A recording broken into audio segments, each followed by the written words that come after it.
There is a window before you separate where the VA will start your disability claim while you are still in uniform. Most people miss it. Professor Ferreira studies how veterans' disability claims are filed and adjudicated, so she is at the desk to keep the process honest. And there is one box on one form that decides whether you are even in this program. Keep that one warm. Leo here. The program is called Benefits Delivery at Discharge, BDD for short. The idea is simple.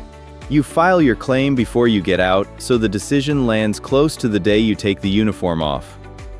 Jasmine here, and the alternative is what most people accidentally choose. You separate first, then file, and then you sit in the same queue as everyone else with no paycheck from either side. Professor, how tight is the window really? Tighter than people expect. The VA is explicit. You file between 180 and 90 days before you leave the military. Outside that band, you are not in BDD at all. So too early is just as disqualifying as too late. Jasmine, that is backwards from how people think about deadlines. Completely backwards. Every other deadline in your life is a last chance date. This one is a doorway you can walk past on both sides. Show up at 200 days out and the answer is come back later. Show up at 80 days and the answer is you are too late for this door, use the other one. Exactly as disqualifying, and it is open to more people than assume it. Full-time active duty, and that includes National Guard, Reserve, and Coast Guard members on full-time orders. Which is the part that surprises the Guard and Reserve side of the house. People assume this is an active component program and quietly skip it. And here is why any of this is worth your attention. Filing after you separate means your claim starts moving on the day you are already a civilian with no military paycheck. Filing inside the window means the work happens while you are still being paid, still have a military doctor down the hall, and still have every record in one building. So the whole thing turns on a date, a window, and one box.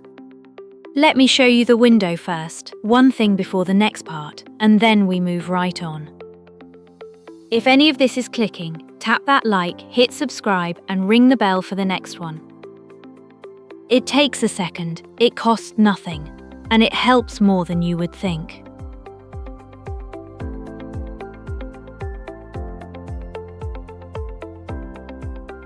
Let me put the window on a calendar because this is where people lose it. Say your separation date is the 1st of June. Your BDD window opens 180 days before that in early December and it slams shut 90 days before at the start of March. So the whole thing is a 3-month band? A 3-month band, and both edges are hard. But surely if you file at 89 days, they just take it anyway. They take it, just not as BDD.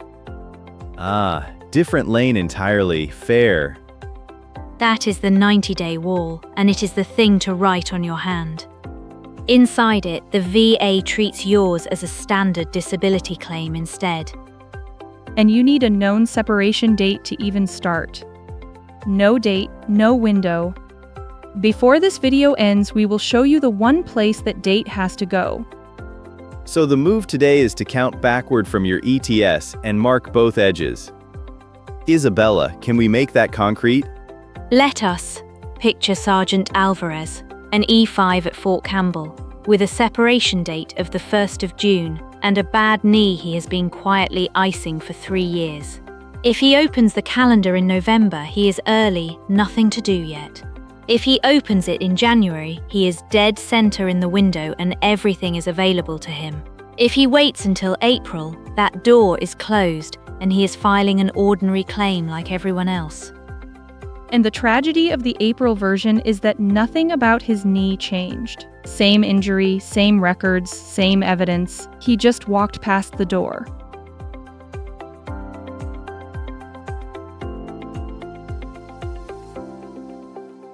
Professor Ferreira is back, because filing on time is only half of it. What actually sinks these claims?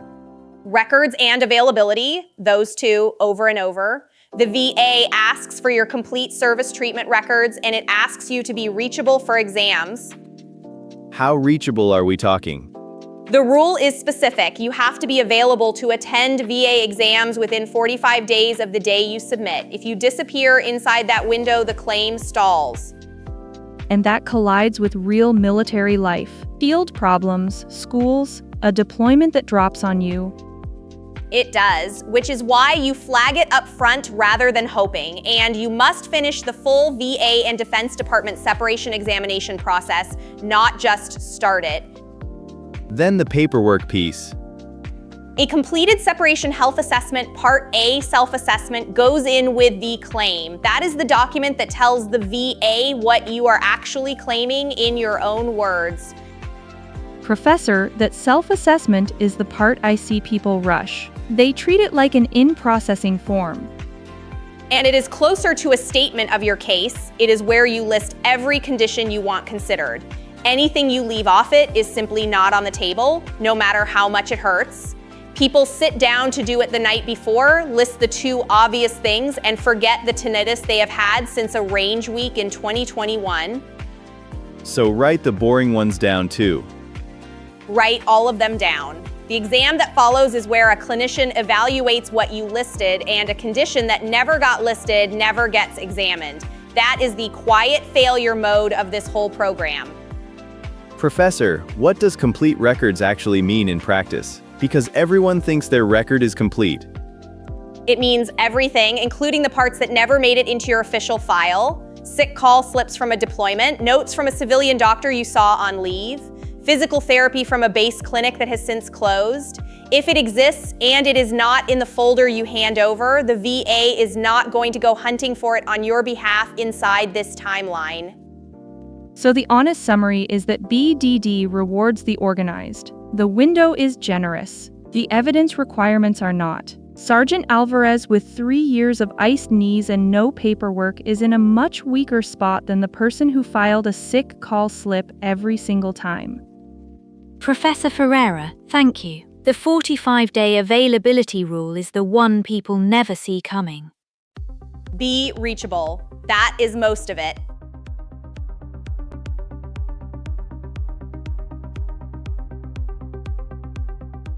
Now the box I told you to keep warm. Because you can be perfectly eligible and still not look like a BDD claim on paper. The claim itself goes on VA Form 21-526-EZ, same form as any disability claim. But there is one line on it that exists only for people in your situation. Look at page 9, box 8. The label literally says BDD claims only, and it asks for the date or anticipated date of your release from active duty. So that box is the flag that tells the VA which lane you are in. That is exactly what it is. Put your separation date in it, month, day, year, and your claim is announcing itself as BDD. And if you skip it because you were not sure, Then you filed the right claim wearing the wrong name tape. that is going to stick with people. Leo, spell out what actually goes wrong there.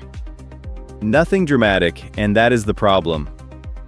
It just quietly processes as a regular claim. Nobody calls you, nobody flags it. You find out months later when the timeline you were counting on turns out to be the ordinary timeline, and by then you are out of the service and out of the window to fix it. And while we are on the form, what else trips people on it? 2 things. The first is signing it. An unsigned application is not a claim, it is a piece of paper and it will sit there. The second is the conditions list. People write one word, knee, and move on. Write the side, write when it started, write what makes it worse. The reviewer is not in your unit and cannot fill in the blanks for you. So specificity on the form, not just on the self-assessment. And I would add one more. Keep a copy of everything you send, dated, before it leaves your hands. If a document goes missing later, the only version of events that helps you is the one you can produce. Both documents. They are read together and vague on either one costs you. And it is the payoff of the whole episode. The window gets you eligible. That one box is what makes the eligibility visible.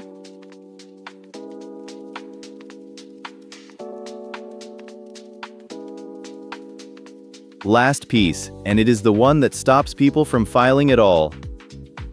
BDD does not take every claim. Some claims are too complicated to finish before you walk out the gate. Stop there, that is my lane. Here is what actually happens, and I want to be careful because this is where people talk themselves out of a good claim. If your case needs evidence the VA cannot gather before your separation date, it does not get thrown away. It gets moved into the standard claim process instead. Same claim, same paperwork, different track. You are not denied, you are rerouted, and the date you filed still counts as the date you filed. And that is the 90-day wall from earlier turned inside out. The wall decides your lane. It does not decide whether you get heard. So the practical read is that filing early is close to risk-free. Close to it, the worst realistic outcome is that your claim becomes an ordinary claim, which is exactly what it would have been if you had waited anyway. You just would have started months later. And I want to be fair about the other side of this, because it is not pure upside. Filing while you are still in means doing real work during one of the busiest stretches of your career. Clearing, job hunting, moving a family, and now assembling a medical case on top of it. Some people genuinely cannot carry all of that at once. That is honest. If you are drowning, a well-built claim filed a month after you separate beats a rushed, half-evidenced one filed inside the window. The window is an advantage, not a rule you have to injure yourself to obey. But if you can do it, do it. The same claim filed inside that band simply lands sooner. Jasmine, walk Alvarez out for us. What does his January look like if he does this right? He pulls every scrap of knee paperwork he can find, including the sick call slips nobody filed properly. He fills out the self-assessment slowly and lists the knee, the tinnitus, and the back he never mentioned to anyone. He puts the 1st of June in box 8. Then he keeps his calendar clear enough that when the exam appointment lands inside 45 days, he is actually there to attend it. And none of that is hard. It is just early. Every single piece of it is something he could do on a slow Tuesday months before it matters, instead of in a panic the week he out-processes. That is the whole trick. Nothing in this program is difficult. It is all just earlier than people are used to thinking about it. If you only keep one thing, keep this. Count backward from your separation date, and if you are inside that 180 to 90-day band, file now and put the date in box 8. If this put a real date on your calendar, subscribing tells us to keep pulling these deadlines out of the fine print before they pass you. Here is what I will leave you with. If the paperwork is this decisive, should anyone be allowed to separate without being walked through it first? Go count your days tonight and mark both edges. This is Isabella. Thanks for watching.